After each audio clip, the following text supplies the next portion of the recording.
పుట్టగానే ఏదో తన బాధ్యత తీరిపోయిందంటూ మా నాన్నగారి చేతిలో పెట్టి వెళ్ళిపోయింది మా అమ్మ. ఇంకా అప్పటి నుంచి నేను హాస్టల్లోనే ఉండేదాన్ని. పండగలకి పని ఉంటే తప్ప నేను ఊరొచ్చేదాన్ని కాను. మనిషిగా పుట్టినందుకు పక్క వాళ్ళకి ఎంతో కొంత సాయపడాలని మా నాన్నగారు ఎక్కువగా ఆ పనుల్లోనే ఉండేవారు.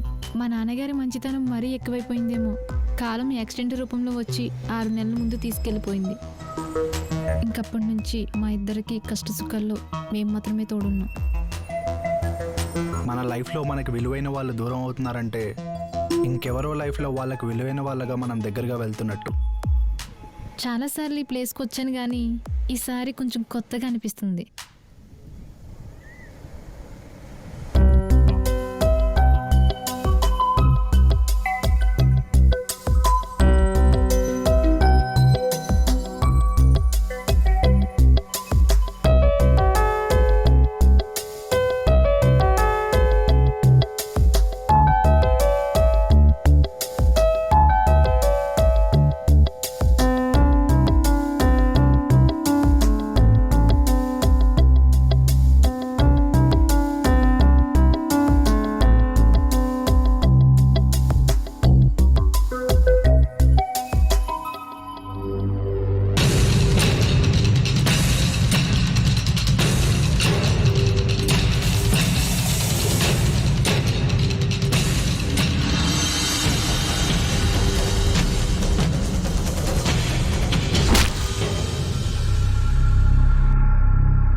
చూడాలని ఉందన్న, వినాలని కాదు.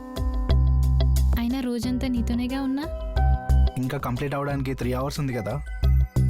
ఐ మీన్ డే అంతా నీతోనేగా ఉన్నానని. నేను అదే అంటున్నా.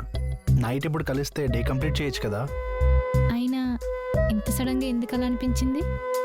దానికి నా దగ్గర ఆన్సర్ లేదు, కానీ నాలో ఉన్న కవి చెప్పగలడు. పిలవమంటావా అండి? ఏది పిలు, ఏం చెప్తాడో చూద్దాం. కానీ ఆడొచ్చి చెప్పిన తర్వాత నువ్వు కంపల్సరీ రావాలి.